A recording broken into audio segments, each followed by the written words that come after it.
श्री राम। मन चंचल चल राम शरण में,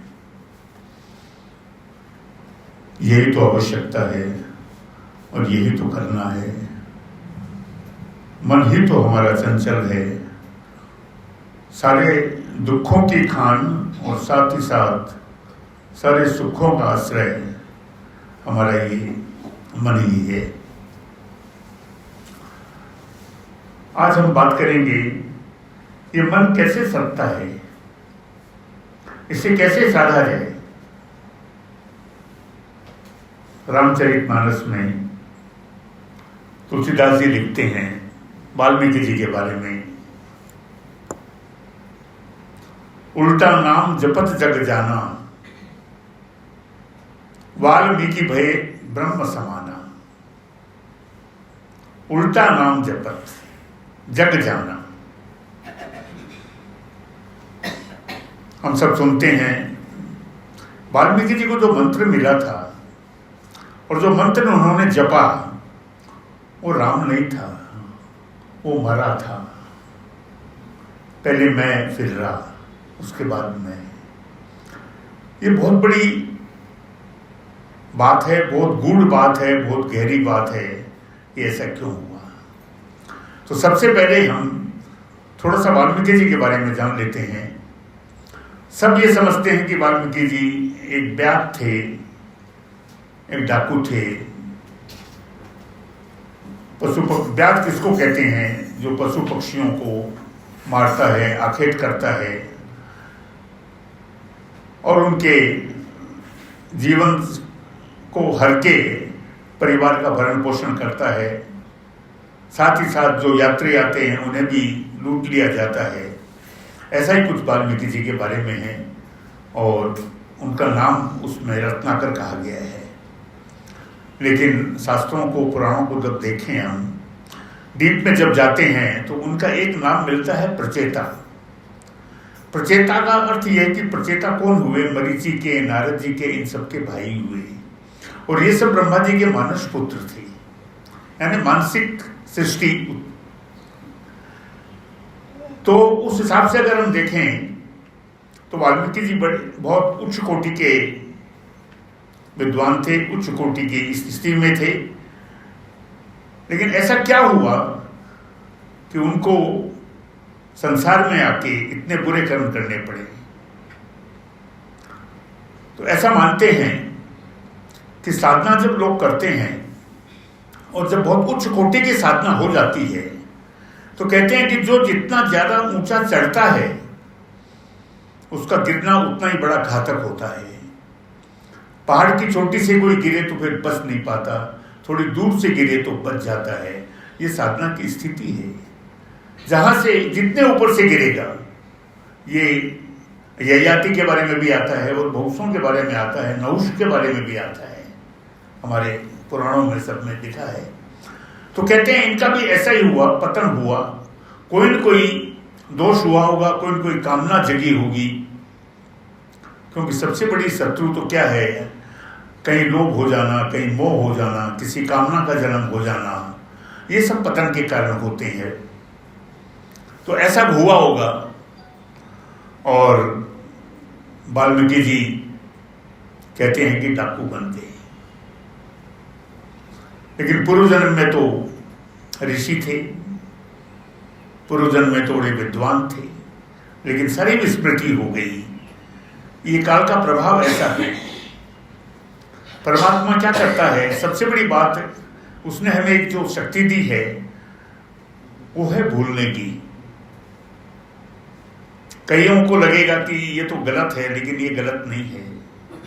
ये भूलने की शक्ति, हम पिछले जन्मों में क्या थे, कब क्या थे, या कोई दुखद घटना हमारे साथ घटी, तो अगर हम उसे भूल नहीं पाते, लगातार अगर हमारे स्मरण में रहती है तो हम अशांत रहेंगे, हमारा जीवन कष्टमय हो जाएगा। ये स्थिति बनी रहती है। तो वैसे ही पूर्व जन्मों का बोध नहीं हुआ। जो भी नया गर्भ धारण करता है प्राणी, पूर्व जन्म का बोध जो है वो खत्म हो जाता है। और वाल्मीकि जी के साथ भी यही स्थिति बनी। वो वन में पैदा हुए, ऐसी जगह पैदा हुए, ऐसे परिवार में पैदा हुए कि सारा वातावरण शिकारी था, पशु पक्षियों को मारना, उनका मांस खाना या उन्हें कहीं बेच देना। ऐसे ही अगर कोई यात्री आ जाए, भूल चूक से जंगल से निकले तो उन्हें लूट लेना, उनकी हत्या कर देना, ये सारे दुष्कर्म जो है। तो कहते हैं कि जहां जो जिस संस्कृति में जिस संस्कार में पलता है वैसे ही संस्कार बन जाते हैं। और वाल्मीकि जी के भी वैसे ही संस्कार बन गए। तो उस समय उनका नाम था रत्नाकर, रत्नाकर नाम था। लेकिन कहते हैं ने कि परमात्मा की जो कृपा है वो हमेशा रुकती नहीं है। कुछ कमियां आई थी, कुछ सोच में कमियां आई थी, उस समय निकल गया। तो एक बार सप्तऋषि, ये चिरंजीवी हैं सप्तऋषि, वो वहां से आ रहे थे। तो अचानक के उन्हें रत्नाकर डाकू ने रोक लिया। ऋषियों ने देखा ये डाकू है, लेकिन साथ ही साथ ये भी अनुभव किया कि आज तो ये डाकू है, लेकिन वास्तव में ये डाकू था नहीं। ये तो एक बहुत अच्छे ऋषि थे, बहुत अच्छे विद्वान थे। सब ऋषि समझ गए। उसने कहा कि आपके पास जो कुछ है वो दे दो, वरना मैं आपकी हत्या करूंगा। एक ऋषि ने कहा, बिल्कुल सत्य कहा तुमने, पर एक बात तो बताओ कि ये जो कर्म तुम कर रहे हो, ये जो हत्याएं कर रहे हो, लूटपाट कर रहे हो, इसका जो पाप है वो किसको लगेगा? तुम नहीं समझते कि ये सारा पाप तुमको लगेगा? बोला क्यों लगेगा? मैं मेरे परिवार का भरण पोषण करता हूं, सबके लिए कमाता हूं, अपने लिए कहां करता हूं? अपने लिए थोड़ा सा करता हूं। तो पाप के भागी तो सब हैं। तो ऋषियों ने कहा, तुमको पता भी है पाप क्या होता है? बोला हाँ, मैंने सुना है कि बोला पाप होने से तुमको पता नहीं कितने कितने कष्ट भोगने पड़ेंगे, किस किस योनि में जन्म लेना पड़ेगा। पाप की सजा बहुत बड़ी है। वो कहते हैं वो तो ठीक है। तो बोले एक काम करो, हम यहीं खड़े रहेंगे, कहीं नहीं जाएंगे। तुम अपने परिवार वालों से और अपने मित्रों से पूछ के आओ कि ये जो मैं कर्म कर रहा हूं, ये दुष्कर्म जो मैं कर रहा हूं सारा, इसका पाप क्या आप सब लोग भी भागी इसमें होंगे? रत्नाकर ने कहा, आप भाग तो नहीं जाएंगे? बोले नहीं, हम भाग नहीं सकते, हम यहीं रहेंगे, आप पूछ के आओ। डाकू रत्नाकर चला गया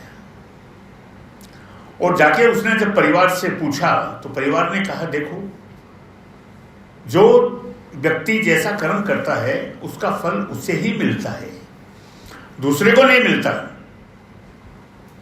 बोले इसका मतलब जितना भी आज तक मैं कर्म कर रहा हूं और उसमें जो जो पाप लग रहा है, जितनी मैंने हत्याएं की है, जितनी मैंने चोरियां की है, लोगों को कष्ट दिया है, वो सारा का सारा पाप क्या मुझे ही लगेगा? परिवार वालों ने कहा, वो तो तुम्हें ही लगेगा, क्योंकि तुम कर रहे हो, करता तुम हो। करता तो कह नहीं सकता कि मैंने नहीं किया। वो दौड़ता हुआ, डरता हुआ, कांपता हुआ ऋषियों के सामने आया और पांव पड़ गया। बोलो परिवार वालों ने कहा है कि पाप तो मुझे ही नहीं लगेगा। तो बोला, अब ये बताइए कि मेरा उद्धार कैसे हो? बोलो तुम्हारा उद्धार हो जाएगा, तुम्हारा निश्चित उद्धार होगा। उन्होंने उसे एक मंत्र दिया। मंत्र था मरा। बहुत से लोग ऐसा कहते हैं ये राम राम मंत्र दिया था, रत्नाकर डाकू समझ नहीं पाया, वाल्मीकि समझ नहीं पाया, इसलिए मरा बोलता था। लेकिन वास्तविक बात यह है कि मंत्र मरा ही दिया गया था, मंत्र मरा था। मंत्र जपने के लिए डाकू रत्नाकर बैठ गया और ध्यान में चला गया। एक तरह से समाधि लग गई उसकी। और समाधि लगी तो कैसी लगी? समाधि कई तरह की होती है, जिनमें एक सविकल्प होती है, एक निर्विकल्प होती है। सविकल्प समाधि में व्यक्ति समाधि से बाहर आ सकता है अपनी इच्छा से। निर्विकल्प समाधि के अंदर अपनी इच्छा से समाधि से बाहर नहीं आ सकता, फिर कोई और उसे बाहर लाता है। तो यहां लाखों रत्नाकर की समाधि लगी तो ऐसी लगी, निर्विकल्प लगी। इस समाधि का वर्णन हम रामचरितमानस में शिव जब बैठते हैं समाधि लेके, कहते हैं 87,000 ईयर्स की समाधि में बैठ गए, वो भी निर्विकल्प समाधि थी। तो उसमें जगाना पड़ता है। तो कुछ समय के बाद में सप्तऋषि वापिस आए, वापिस आके देखा, पूछा लोगों से, तो बोले हमें पता नहीं है। फिर उन्होंने देखा एक पेड़ के पास वल्मी जो है, ये संस्कृत का शब्द है, ये कहते हैं दीमक को, टर्माइट, पीली पीली जो मिट्टी सी जो आ जाती है, दैट इज नोन एज वल्मी। तो उन्होंने देखा, वहां जाके देखा तो सिर्फ आंखें दिखाई दे रही थी। ऋषि समझ गए, उन्होंने सारी की सारी जो दीमक है हटाई और उन्हें जागृत किया। लेकिन मंत्र का प्रभाव, समाधि से जागते ही बिल्कुल वैसे ही हृष्ट पुष्ट, शरीर में कहीं कोई कमी नहीं, कहीं कोई भूख प्यास की तड़प नहीं, और तेजोमय चेहरा। ऋषियों ने देखा, उस ऋषियों को जो ही उन्होंने देखा, देखते ही प्रणाम किया। उन्हें भी अपना पूरा पिछला जन्म सब याद आ गया कि मैं तो प्रचेता ऋषि था। और यहां सब ऋषि आशीर्वाद देते हैं और कहते हैं अब हम जा रहे हैं, आज से आपका नाम वाल्मीकि है, क्योंकि वल्मी में आप थे। अब प्रश्न ये उठता है, ये मरा मंत्र क्यों दिया गया? बहुत गहरा विषय है, इतने कम समय में नहीं हो सकता, लेकिन भी थोड़ा सा डीप में चले जाते हैं। ये साधना की एक तरीका है साधना का, एक साधना की विधि है। मैं भी बहुत सालों से ये देख रहा था कि ऐसा क्यों हुआ और कारण क्या था इसका, लेकिन मुझे एक छोटे से दोहे में इसका अर्थ कुछ ही दिन पहले मिला। रा मुख से उच्चारते, रा जब मुख से बोलते हैं, पाप बही जाए, बही ही शब्द यूज किया है, यानी बाहर चले जाते हैं। राग के उच्चारण से जितने भी पाप हैं वो सारे बाहर चले जाते हैं, और फिर पीछे आवे नहीं, मैं कपाट हो जाए, और वो वापस नहीं आ सकते। पाप का मतलब हमारे कर्म, हमारे पूर्व जन्मों के कर्म या जो भी कुछ है कर्म बंधन, वो वापस नहीं आ सकते, क्योंकि मैं फिर क्या करता है, कपाट यानी दरवाजे का काम करता है। सोचता रहा, ये सुनने में तो मुझे भी साधारण सा लगा। फिर असली बात यह है कि हम जब सांस का प्रयोग करते हैं, अपना राम राम कैसे लेना है, सांस के साथ लेना है। तो सांस जब लेते हैं उस समय मैं का ध्यान होना चाहिए। पहली सांस में मैं का ध्यान होना चाहिए। मैं का ध्यान होगा तो मैं अमृत बीज है, चंद्रमा का बीज है, रसराज है, आनंद है, ये सारी पॉजिटिविटी हमारे अंदर भरेगा। और उसके बाद में हम जब सांस छोड़ते हैं तो प्रक्रिया यह है कि सांस धीरे धीरे धीरे धीरे धीरे छोड़नी चाहिए। वैसे तो प्राणायाम का तो सिस्टम है 1 to 4, लेकिन वो आगे की बात है, उतना नहीं कर सकते हम। लेकिन हम इतना कर सकते हैं कि सांस को धीरे धीरे धीरे ली हमने, 1 सेकेंड 2 सेकेंड जितना रोक सके उतने रोकें, और उसके बाद उसको धीरे धीरे छोड़े। तो जितनी देर में सांस लें उससे दुगने टाइम के अंदर सांस छोड़नी है।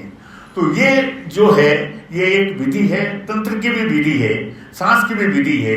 स्वामी जी ने जगह जगह बहुत जगह कहा है, अब मनन करना हमारा काम है। राम नाम घट भीतर बसे, सांस सांस नस नस से रसे। ये सब बातें क्या है? ये सारे के सारे जितनी भी बातें हैं ये गूढ़ तंत्र है, ये सारी कुंजिकाएं हैं, ये सारी चाबियां हैं। सवाल है मनन करने का, उस पर चिंतन करने का और उसकी तरफ जाने का। तो ये जो मंत्र है, ये जो महामंत्र, इसको महामंत्र कहा गया है। तुलसीदास जी ने तो इसी को तारक कहा है, इसी को महामंत्र कहा है, और तुलसीदास जी ने तो इसे महामणि कहा है। मंत्र महामणि विषय ब्याल के मेटत कठिन कुंत भालिती, राम नाम मणि दीप धरी जिह देहरी द्वार। इसका भी अर्थ वही है, तुलसी जो चाहे भीतर बाहर बुझिया, राम नाम मणि दीप धरी। तो मणि का गुण क्या होता है? मणि में प्रकाश होता है, मणि में तेज होते हैं, मणि में ऊर्जा होती है और स्वयं का प्रकाश होता है। मणि किसी और प्रकाश के ऊपर निर्भर नहीं रहती, अपना प्रकाश होता है। इसलिए तुलसीदास जी ने तो बड़े सुंदर शब्दों में इसको राम नाम को महामणि कहा है, इसी को तारक मंत्र कहा है। तारक का मतलब तो तार दे। समय कम है।